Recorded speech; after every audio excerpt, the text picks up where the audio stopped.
వరధరం విష్ణుం శశివర్ణం చతుర్భుజం ప్రసన్నవదనం ధ్యాయేత్ సర్వవిఘ్నోపశాంతయే.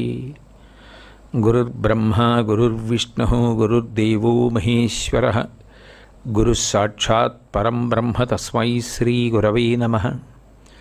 వ్యాసాయ విష్ణురూపాయ వ్యాసరూపాయ విష్ణవే నమో వై బ్రహ్మనిధయే వాసిష్ఠాయ నమో నమః. కూజంతం రామ రామేతి మధురం మధురాక్షరం ఆరుహ్య కవితాశాఖాం వందే వాల్మీకికోకిలం. శ్రుతిస్మృతిపురాణానాం ఆలయం కరుణాలయం నమామి భగవత్పాదశంకరం లోకశంకరం. వాగర్ధావివ సంపృక్తౌ వాగర్ధప్రతిపత్తయే జగతః పితరౌ వందే పార్వతీ పరమేశ్వరౌ. సూక్తిం సమగ్రయతు న స్వయమేవ లక్ష్మీ శ్రీరంగరాజమహిషీ మధురైకటాక్షైః. వైదగ్ధ్యవర్ణగుణగుంభనగౌరవైర్యాం కండూలకర్ణకుహరాः కవయోధయంతి.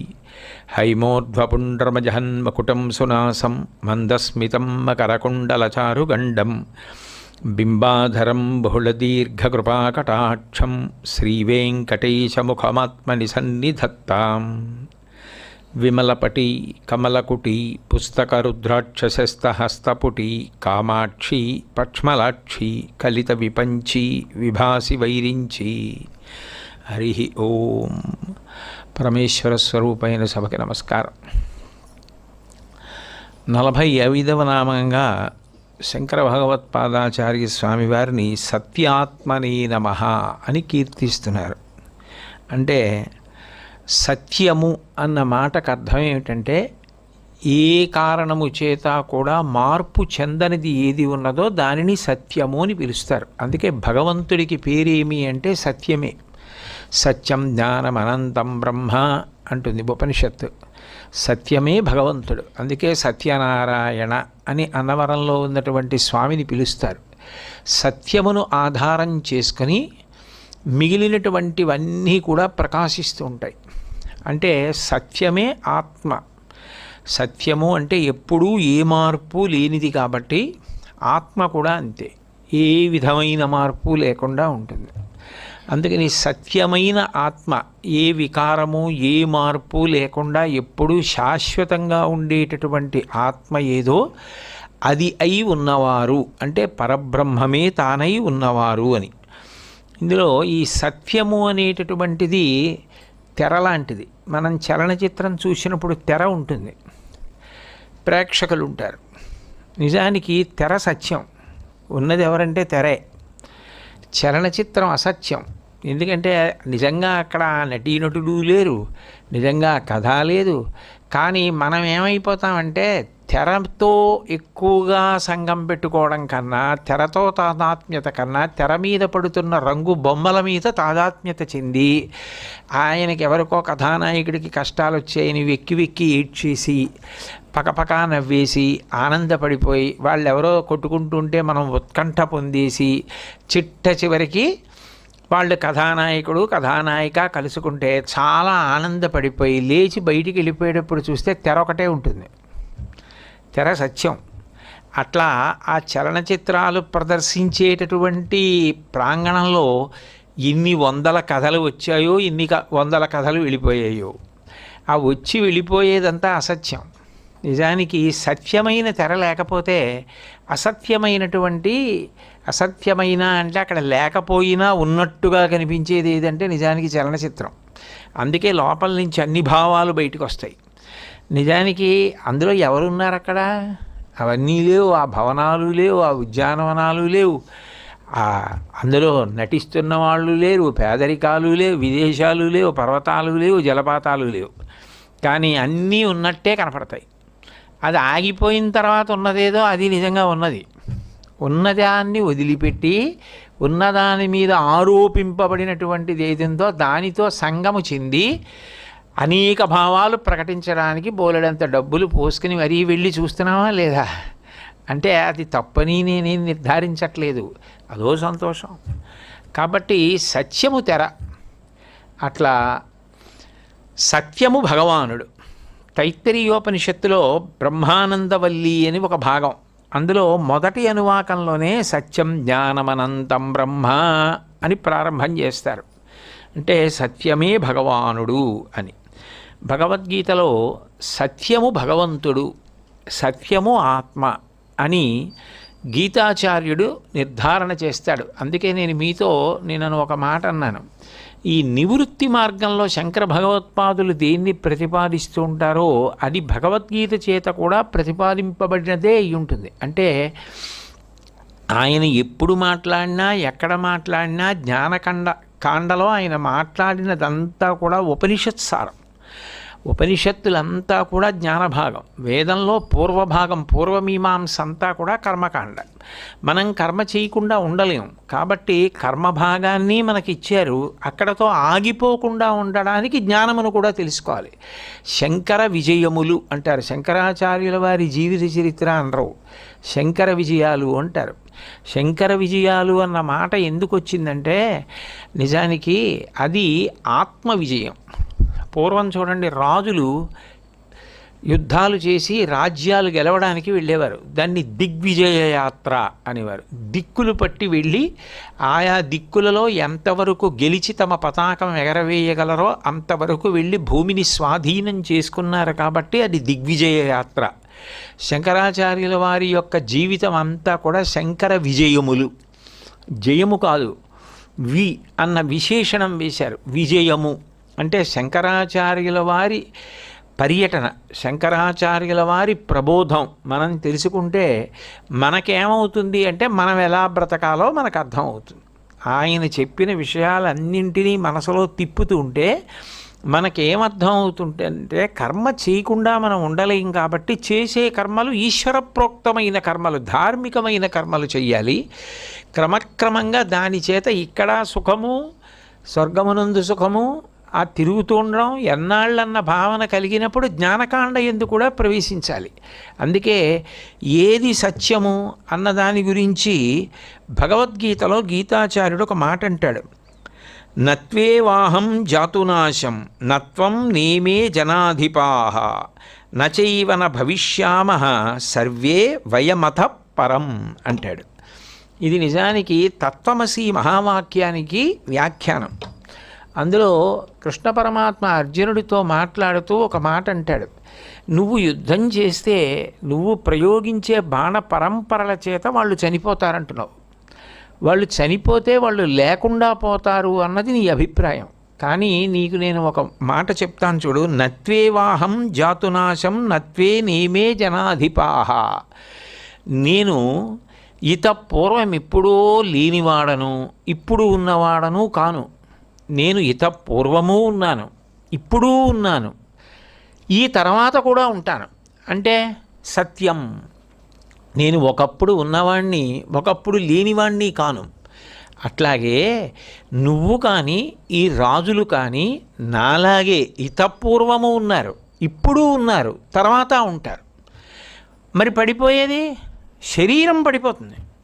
శరీరం పడిపోతుంది తప్ప ఆత్మకి పడిపోవడం అన్న మాటే లేదు. అప్పుడు త్వం నువ్వు, తత్ ఆ నేను, అసి ఒకటై ఉన్నారము. మీరు నేను అని రెండు లేవు. యథార్థమునకు ఉన్నదంతా కలిపి ఒక్క ఆత్మ. ఆ ఆత్మ ఏదో అది సత్యం. అది ఎప్పుడు అలాగే ఉంది. అది పూర్వము ఉంది, ఇప్పుడు ఉంది, ఎప్పుడూ ఉంటుంది. మరి పోతుందని దేని గురించి భయపడుతున్నావు? దేని గురించి ఇంత తాపత్రయపడుతున్నావు? అంటే నేనని చూపించిన అసత్యమైన శరీరము, ఆ శరీరములతో పెట్టుకున్నటువంటి నాదులు, దీనివల్ల రాగద్వేషములు, త్రిగుణములు, పాపపుణ్యములు ఏర్పడుతున్నాయి. కాబట్టి యథార్థమునకు పూర్వము లేనివాడను నేను కాను, పైన కూడా ఉండేవాడని ఇప్పుడు ఉన్నవాణ్ణి. నువ్వు అంతే, రాజులు అంతే. అంటే ఆత్మ సత్యమైనది, శరీరములు మాత్రమే పడిపోతాయంటాడు. నాసతో విద్యతే భావో నాభావో విద్యతే సతః ఉభయోరపి దృష్టోంతః స్వనయోస్తత్వదర్శిభిః. ఏది లేదో దానికి అసలు ఉనికి లేదు. ఉనికి అంటే ఉండడానికి అవకాశమే లేదు. లేని దానికి ఉనికి ఏమిటి? ఇప్పుడు నేను మీతోటి ఒక గొడ్రాలి బిడ్డ వచ్చినాడు అన్నాను అనుకోండి, ఎలా సంభవం? ఆమె అప్పటికి గొడ్రాలు, ఆ తర్వాత ఆమె తల్లి అవుతుందని అనుకోండి, కఠినంగా ఎందుకు అనుకోవాలి? అప్పటికి బిడ్డలు లేరు ఆమెకు, అప్పటికి బిడ్డలు లేని ఆమె బిడ్డ వచ్చినాడు అంటే ఎలా సంభవం అవుతుంది? లేనిది ఉనికి ఉంటుందా? లేనిది అసలు ఉండే అవకాశం లేదు. ఉన్నది ఏదో, ఏది సత్యమో ఏది శాశ్వతమో అది పోయే అవకాశం లేదు. మీరు ఏం చేసినా ఆత్మ పోవడం మాట లేదు. అసలు లేనిదేదో అంటే, లేనిది అంటే ఉన్నట్టుగా కనపడుతున్నదే తప్ప జ్ఞానము చేత లేనిది. దానికి శంకరాచార్యులు వారు తరచుగా ఆత్మబోధ, అనాత్మ విడిచిపెట్టడం ఇలాంటి వాటిల్లో ఒక ఉదాహరణ చెప్తుంటారు. ఒక ఆయన బయలుదేరి వెళ్ళిపోతుంటే ఎదురుగుండా పిశాచం కనపడింది ఆయనకి. పిశాచం కనపడక భయమేదు, హడిలిపోయి స్తంభీభూతుడైపోయాడు. నోటి వెంట మాట కూడా రాలేదు. ఒళ్ళంతా చెమటలు పట్టేసి భ్రాంతి పొంది ఎటు వెళ్ళాలో కూడా తెలియక ఆగిపోయాడు. నోటి వెంట మాట పెగలలేదు అరుద్దా అంటే. ఆయన అదృష్టవశాత్తు అటుగా వేరొక వ్యక్తి వచ్చాడు. ఏమి అలా నించున్నారు అన్నాడు. అంటే పిశాచం అని చూపించాడు. పిశాచమాన ఆయన ఏం చేశాడంటే, తన దగ్గర దీపం ఉంది, ఆ దీపాన్ని తీసి వెలిగించి అగ్నిహోత్రంతో దాన్ని ఎత్తి చూశాడు. చూస్తే అది స్తంభం. ఇప్పుడు స్తంభము పిశాచంలా కనపడింది చీకట్లో. అజ్ఞానము చేత ఉన్నది లేనట్టు కనపడింది, లేనిది ఉన్నట్టు కనపడింది. లేనిది ఉన్నట్టు కనపడడం చేత చెమటలు పట్టాయి, నోట మాట ఆగిపోయింది. నిజంగా స్తంభం కనపడిన తర్వాత ఆయన కాసేపు దాని దగ్గర కూర్చోవడానికి కూడా ఏం భయపడ్డాం. కాసేపు వెళ్ళి అక్కడే కూర్చుని అప్పుడు లేచి మళ్ళీ వెళ్ళిపోతాడు. ఎందుకనంటే అది స్తంభము, అది పిశాచము కాదు అని తెలిసింది. తెలియగానే పిశాచము అన్న భావన చేత కలిగినటువంటి సమస్తమైన ఉద్వేగములు అణిగిపోయి, కాబట్టి అసత్యమైన దానికి ఉనికుందా? అసలు అక్కడ లేని పిశాచం ఉందంటే ఎలా చెల్లుతుంది? మరి ఉందని ఎందుకు అనిపించింది? చీకట్లో నీకు స్తంభం పిశాచంలా కనపడింది అంతే. దీపం తీసుకొస్తే పిశాచం పోలేదు, స్తంభం పిశాచంలా కనపడినది పోయి సత్యము గోచరమైంది. ఉన్నది ఉండనే ఉంది, లేనిది ఎప్పుడూ లేదు, ఉన్నట్టు నీకు అనిపించింది. శరీరం కూడా అంతే అర్జున, ఉన్నట్టు అనిపిస్తోంది. జ్ఞానము కలిగితే శరీరము కాదు ఉన్నది, ఎందుకనంటే దానికి ఉనికే లేదు. ఉన్నదేది? సత్యము. సత్యమేది? ఆత్మ. ఆ ఆత్మ ఎప్పుడూ ఉన్నదే. ఎప్పుడూ ఉన్నది లేనట్టు కనిపిస్తోంది, ఎప్పుడూ లేనిది ఉన్నట్టు కనిపిస్తోంది. అది మాయ. అది మమ మాయ దురత్యయ. దాన్ని అధిగమించడం మన చేతిలో లేదు. అది అధిగమించడం ఒక్క పరమేశ్వరుని యొక్క అనుగ్రహము చేత మాత్రమే సంభవం. అక్కడ భక్తి అన్న మాటకి అంత పెద్ద పీట. జ్ఞానమార్గ విచారణము చేత రెండిటి యందు భేదమున్నది అని తెలుసుకొని ఆ మాయ ఉపసంహరింపబడాలి భగవద్ అనుగ్రహంతో అని భక్తితో కూడినటువంటి కర్మాచరణము కూడా వేదంలో పూర్వభాగమైనటువంటి పూర్వమీమాంసగా అవసరమైంది. కాబట్టి ఇప్పుడు ఏది ఎప్పుడూ ఉన్నదో, ఏది ఒక కాలమునందు ఉండి ఒక కాలమునందు లేకపోవడం అన్న మాట లేదో అదే శంకరాచార్యుల వారు. అంటే నిజానికి ఆ ఆత్మ ఏది ఉన్నదో అది చూడబడదు, దాన్ని చూడడం అన్న మాట ఉండదు. కానీ ఆ ఆత్మ ఒక రూపు దాల్చి నడిచిందనుకోండి, రూపు దాల్చి మాట్లాడిందనుకోండి, అదే శంకర భగవత్పాదులు. కాబట్టి వారి దర్శనమే దివ్య దర్శనము, వారి పేరు ఎత్తడమే అంత అనుగ్రహ కటాక్షము. ఆయన చెప్పినవి చెప్పుకోవడం, ఆయన చెప్పినవి జ్ఞాపకం తెచ్చుకోవడం, ఆయన చెప్పినవి అనుష్ఠించడం అభివృద్ధి కారకములు, అభ్యున్నతి కారకములు. మళ్ళీ మళ్ళీ మళ్ళీ మళ్ళీ గీతలో అనేక పర్యాయాలు కృష్ణ పరమాత్మ దీని మీదే ఎక్కువ దృష్టి పెట్టి మాట్లాడతాడు. అందుకే నజాయతే మ్రియతే వా కదాచిన్నాయం భూత్వా భవితా వానభూయః అంటాడు. అజో నిత్య శాశ్వతోయం పురాణో నహన్యతే హన్యమానే శరీరే. అసలు ఆత్మ ఎప్పుడూ ఉంటే దానికి పుట్టుకేమిటి? ఎప్పుడూ ఉన్నదానికి ఇంకా పుట్టుక లేదు, పుట్టుక లేని దానికి చచ్చిపోవడం లేదు. కానీ ఎప్పుడు పుట్టి వెళ్ళిపోయేది ఏది? శరీరము పుడుతూ ఉంటుంది, వెళ్ళిపోతూ ఉంటుంది. అది ఎవరూ ఆప్ చేయలేరు. ఏం చేసినా శరీరాన్ని ఉంచడం అన్న మాట మాత్రం అన్వయం అవ్వదు. ఆయన ఎంత మహాత్ముడు కానివ్వండి, తాను ఆత్మ అని తెలుసుకున్న వారి శరీరం కూడా పడిపోవలసిందే. ఆ శరీరం పతనమైపోవడం అనేటటువంటిది సృష్టిలో ఎవ్వరూ తప్పించలేనటువంటి అనివార్యమైన పరిణామము. కానీ భగవంతుడిచ్చిన గొప్ప అనుగ్రహం ఏమిటంటే, ఏది అసత్యమైనదో దానిని పట్టుకుని సాధన చేస్తే సత్యము తెలుస్తుంది. అందుకని ధర్మానుష్ఠానమునకు శరీరము ఉపకరణమైంది. యథార్థమునకు పడిపోయేదేదో దాన్నే ఉపకరణంగా తీసుకోవాలి. తీసుకుని దానితోనే సాధన చెయ్యాలి. చేస్తే ఏమిటి అర్థమవుతుంది అంటే, ఇది శాశ్వతము కాదు, ఇది సత్యము కాదు, ఇది నిత్యము కాదు, నిత్యమైన వేరొకటి ఉన్నది, అది నేను అని అర్థమవుతుంది. అప్పుడు అది ఆఖరిసారి శరీరం పడిపోవడం. కాబట్టి అప్పుడు అది మళ్ళీ పుట్టడం కానీ మళ్ళీ మరణించడం కానీ దానికి లేనే లేదు. కాబట్టి ఇప్పుడు కొత్తగా రావడం అన్నమాట లేదు. అది శాశ్వతము, పురాతనము, సత్యము అయి ఉన్నది.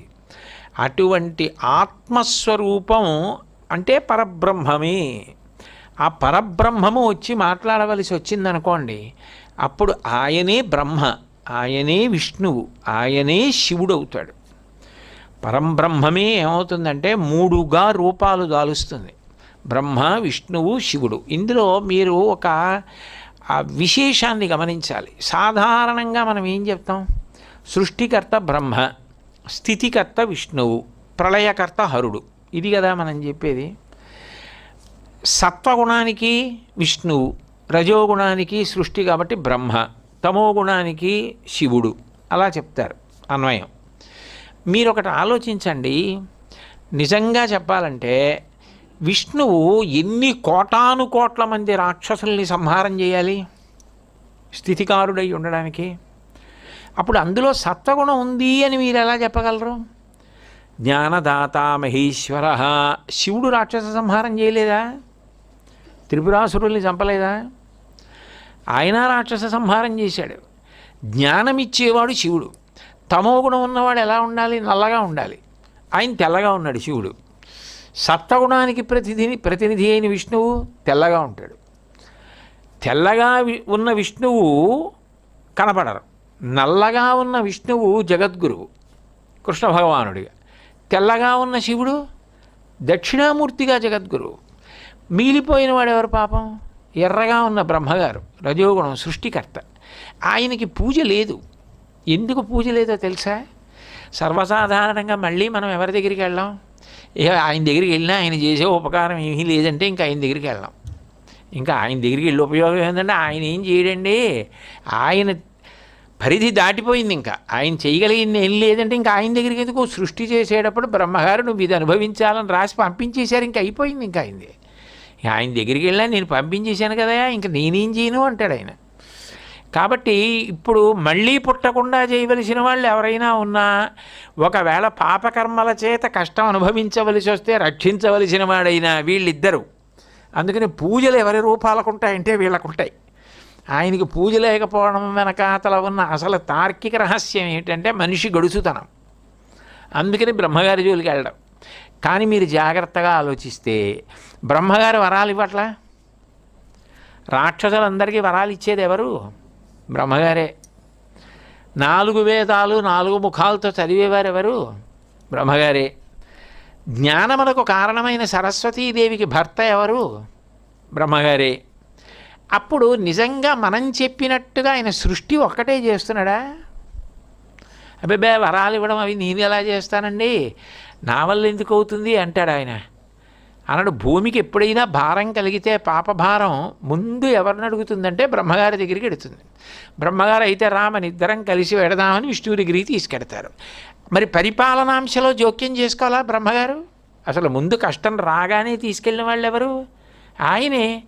యథార్థంగా చెప్పాలంటే ఆయన పాత్ర మీరు బాగా పరిశీలిస్తే ఆయన ఒక కన్సల్టెంట్ ఫిజీషియన్లా కనపడతాడు. మీకు తేలిగ్గా అర్థం అవ్వాలంటే దానికి ఏమైనా శస్త్రచికిత్స చేయాలా, కొన్నాళ్ళు వైద్యశాలలో ఉండాలా, కట్టెయ్యాలా, ఏదైనా ముందు ఈయన చూసి ఒకసారి మీరు ఇది చేయించేసుకోవడం మంచిది అంటే చేయించుకుంటారు. ఏదైనా ముందు బ్రహ్మగారి దగ్గరికి వెడుతుంది. అప్పుడు సృష్టి నియమం, స్థితి నియమం, ప్రళయ నియమం అని 3 ఉన్నాయా? ఒకవేళ ప్రళయం చేయడం తప్పనుకుంటే ఎన్ని కోట్ల జన్మలు ఎత్తుతారు? కలియుగం ఎప్పుడో అప్పుడు ప్రళయం వచ్చి అంతమైపోయింది అనుకోండి. అప్పుడు ఏమైంది? హాయిగా పరమేశ్వరుడు మహాప్రళయం చేసేస్తే ఆయనకు అంటుకుపోయి ఉండిపోతాం. మళ్ళీ ఎప్పుడు పుట్టిస్తాడు? కృతయుగంలో పుట్టిస్తాడు. ఎందుకంటే మళ్ళీ వచ్చే యుగం ఏమిటి? కృతయుగం. అప్పుడు ధర్మం 4 పాదాలు నడుస్తుంది. చేద్దామన్నా పాపాలు ఉండవు. అప్పుడు అయిపోయింది, తరించిపోయారు. అప్పుడు ఆయన దయగా చేసింది. అప్పుడు ఆయనలో తమోగుణం ఎక్కడుంది? పైగా తమోగుణం ఉన్నవాడు పడుకోవాలి. తమోగుణం ఉన్నవాడు నటిస్తున్నాడు నటరాజుగా, ఆగకుండా నటిస్తున్నాడుగా చిత్సభలో. ఆయనకి తమోగుణం ఎలా అన్వయం అంటే దాని అర్థం ఏమిటంటే, అబ్బాయి నువ్వు జాగ్రత్తగా పరిశీలిస్తే భగవంతుని యందు నిజమునకు ఇదే ఈయన చేస్తారు అన్నమాట అన్వయము కాదు. మీరు పోలీస్ స్టేషన్కి వెళ్ళి ఏమండి నాకు ఒక ఆధార్ కార్డు ఇస్తారా అని అడిగితే ఇక్కడ ఇవ్వరండి, ఆధార్ కార్డుకి ఇంకో చోటుకి వెళ్ళండి అంటారు. ఆధార్ కార్డు ఇచ్చే చోటుకు వెళ్ళి నిన్న మా ఇంట్లో దొంగలు పడ్డారండి అంటే ఇక్కడ కాదండి పోలీస్ స్టేషన్కి వెళ్ళండి అంటారు. అక్కడ చేసేవాళ్ళు అదే చేస్తారు, ఇక్కడ చేసేవాళ్ళు ఇదే చేస్తారు. గ్రంథాలయానికి వెళ్తే పుస్తకం ఇస్తారు, వైద్యశాలకు వెళ్తే అనారోగ్యం తగ్గడానికి మందులే ఇస్తారు, పాఠశాలకు వెడితే పాఠమే చెప్తారు కదా. ఎవరి దగ్గరికి వెడితే అదే చేస్తారు. కానీ ఇవన్నీ నడిపే ప్రభుత్వం, ఇవన్నీ అన్నీ కలిపితేనే ప్రభుత్వం. పరబ్రహ్మం అంటే అన్నీ కలిపి, సృష్టి స్థితి లయ కలిపి చేసింది పరబ్రహ్మం. అప్పుడు ఆ పరబ్రహ్మాన్ని మీరు కంటితో చూడడానికి ఉండదు, అది అన్నీ చేస్తుంది. అన్నీ చేసేటటువంటి పరబ్రహ్మము దర్శనం అవదు, అనుభవంలోకి వస్తుంది. బ్రహ్మగా విష్ణువుగా శివుడిగా దర్శనమిస్తూ ఉంటుంది.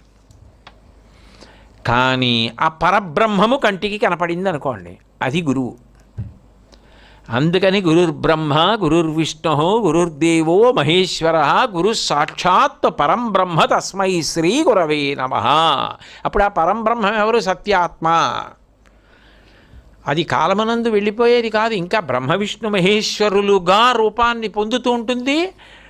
వదిలిపెట్టి మళ్ళీ పరబ్రహ్మముగా కూడా అన్వయం అయిపోతుంది. బ్రహ్మే విష్ణువు అయిపోవచ్చు, విష్ణువే శివుడు అయిపోవచ్చు. పోతన గారికి కృష్ణుడిలో శివుడు, శివుడిలో కృష్ణుడు, తిక్కన గారికి కనపడటం ఇలా లేదు. కానీ పరబ్రహ్మమునందు మాత్రం ఏమీ ఉండదు, అట్లాగే ఉంటుంది. అదే గురువు. మరి గురువుకి పరబ్రహ్మం ఎలా అన్వయం అండి? బ్రహ్మ విష్ణు మహేశ్వరులుగా అన్వయం ఎలా ఆయనకి అంటే? బ్రహ్మగారు ఏం చేస్తారు? సృష్టి చేస్తారు. గురువుగారు ఏం చేస్తారు? ఇత పూర్వం నీలో లేని భక్తి ఏదో ఆ భక్తిని సృష్టిస్తాడు ఆయన.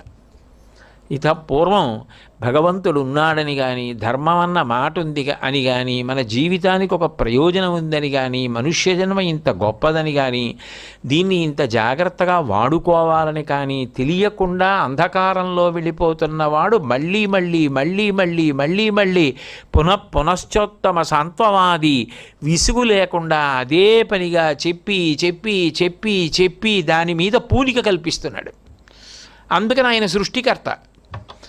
ఇప్పుడు ఆయన ఇంత కష్టపడి చేసినా మళ్ళీ ఎప్పుడో అప్పుడది నిధనం అయిపోతుంటుంది, చౌరు అయిపోతుంది లోపల. అయిపోయి మళ్ళీ కొండెక్కేయడానికి సిద్ధమైపోతుంది. ఇక పాపం ఆయన అప్పట్లో అలా చెప్పారు కానండి, బొత్తిగా అలా ఎక్కడ ఉండగలమండి అని మళ్ళీ దాటేయడానికి సిద్ధపడిపోతూ ఉంటాడు. అప్పుడు మళ్ళీ కూర్చోపెట్టి మళ్ళీ చెప్పి దాన్ని రక్షిస్తూ ఉంటాడు. ఆవిరైపోకుండా చూస్తాడు, ఆ జ్వాల పెరిగేటట్టు చేస్తాడు. ఇంకా ఇంకా ఇంకా ఇంకా పూనిక కలిగేటట్టుగా అఖండ జ్యోతిగా మారుస్తాడు. అప్పుడు ఆయన స్థితికర్త, ప్రళయకర్త. ఈ దీపం వెలిగి ఈ భక్తి కర్మలు ఎక్కడికి వెళ్ళాలి? చివరికి అజ్ఞానము హరింపబడాలి, హరుడై. అజ్ఞానము హరింపబడితే ఏది మిగిలిపోతుంది?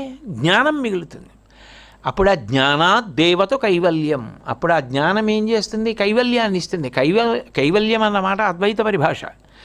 శ్రీకైవల్య పదంబు చేరుటకు నై చింతించదన్ లోకరక్షైకారంభకు భక్తపాలన కళా సంరంభకున్ దానవోద్రేక స్తంభకు కేళిలోల విలసదృగ్జాల సంభూత నానా కంజాత భవాండ కుంభకు మహానందాంగనా డింబకున్. సృష్టికర్త, స్థితికర్త, ప్రళయకర్త పరబ్రహ్మము. కాబట్టి ఇప్పుడు ఆయన అజ్ఞానమును తీసేసి జ్ఞానమును ఉంచి తద్వారా మోక్షమును పొందేటట్టు చేస్తున్నాడు. అప్పుడు బ్రహ్మ విష్ణు మహేశ్వరులుగా వ్యవహరిస్తున్న ఒక్కడు ఎవరు? గురువుగారే. నేను గురువుగారే బ్రహ్మ, గురువుగారే విష్ణువు, గురువుగారే హరుడు, గురువుగారే పరబ్రహ్మము. ఏ పరబ్రహ్మము కరచరణాదులతో తిరగదో అది కరచరణాదులతో భూమి మీద తానది కాదని తెలిసి తిరుగుతోంది. ఎందుకు అలా తిరుగుతోంది? మనను ఉద్ధరించడానికి. అలా తిరగకపోతే మనని ఉద్ధరించడం సాధ్యం కాదు. కాబట్టి రెండు, ఆయనకు కూడా ఒక వేడుక ఉంటుంది. ఏమిటి ఆ వేడుక అంటే, తాతగారు పెద్దవారు, ఆయన పిల్లలతో దాక్కుని ఆటలాడుకోవడం, అంటుకుని ఆటలాడుకోవడం, ఇవన్నీ ఆయన ఎందుకు చేస్తారు? కానీ అవి పిల్లలు మనవలకి తెలుస్తుందా? తాతగారండి, తాతగారండి, రండి తాతగారు, మీరు రండి తాతగారు, దాక్కుని ఆట ఆడుకుందాం రండి తాతగారు అంటాడు. అంటే తాతగారికి అనురక్తి పుడుతుంది, వీళ్ళతో నేను ఆడితే అనిపిస్తుంది. అలా ఆయనకి అనిపించింది అనుకోండి, ఆయన ఏం చేస్తాడు? ఆయన కూడా దొంగ అవుతాడు. ఒకప్పుడు ఆయన కూడా దొంగ పెట్టాలి. అప్పుడు నాయనమ్మ ఏం చేస్తుంది? తాతగారి కళ్ళు కూడా మూసి 1 2 3 4 లెక్కెట్టండి అంటుంది. మరి 50 అంకెలు లెక్కెట్టే లోపల వాళ్ళు దాక్కుంటారు మనవలు. 50 అంకెలు లెక్కెట్టి ఎక్కడి దొంగలు అక్కడే గప్ చెప్ సాంబార్ బుడ్డి అంటుంది అని చేతులు తీసేస్తే అప్పుడు తాతగారు కూడా అన్ని గదుల్లోకి వెళ్ళి అవుట్, వీడౌట్, వాడౌట్ అని చెప్పి అందరినీ అవుట్ చేశాక మొదట ఎవడో వాడు దొంగ. అప్పుడు తాతగారు దాక్కోవాలి. మళ్ళీ మొదట దొరికిపోతే దొంగ అయిపోతాడు. కాబట్టి దొరకకుండా దాక్కోవాలి. ఎక్కడో అక్కడ జాగ్రత్తగా, ఒళ్ళు వంగినా వంగపోయినా ఎక్కడో అక్కడ చోటు చేసుకుని దాక్కోవాలి, తప్పదు. ఎందుకు ఇదంతా? మనవల మీద అనురక్తి. అందుకనే అలా ఆడుకున్నాడు. ఈశ్వరుడు కూడా అంతే క్రీడిస్తాడు. వీళ్ళు దారి తప్పిపోతున్నారు, వీళ్లతో ఆడుకున్నట్టుగా వీళ్లతో మమేకమైపోయి మాట్లాడి ఉద్ధరిద్దామని మనుష్య రూపాన్ని పొంది తిరుగుతుంది పరబ్రహ్మం.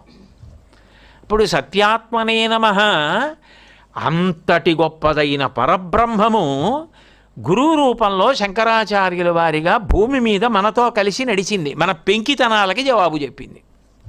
అదేమిటండి, ఇదేమిటండి, మేం చెప్పిందే సత్యం కదండి అంటే, అబ్బా తప్పయ్యా, ఇలా ఉండు, నువ్వు ఉద్ధరింపబడతావంటే అర్థమైందండి, మాది పొరపాటే, ఇంక నుంచి ఇలా ఉంటామండి అని నమస్కారం చేస్తే వాళ్ళతో కలిసి తిరిగింది పరబ్రహ్మం. అని ఎంత ఆశ్చర్యకరమైన విషయం. కాబట్టి సత్యాత్మనే నమః. మంగళాశాసనపరై మదాచార్య పురోగమై సర్వైశ్చ పూర్వైరాచార్యై సత్కృతాయాస్తు మంగళం. మంగళం కోసలేంద్రాయ మహనీయ గుణాత్మనే చక్రవర్తి తనూజాయ సర్వభౌమాయ మంగళం. ఉమాకాంతాయ కాంతాయ కామితార్థప్రదాయినే శ్రీగిరీశాయ దేవాయ మలినాథాయ మంగళం. సర్వం శ్రీ ఉమామహేశ్వర పరబ్రహ్మార్పణమస్తు. స్వస్తి.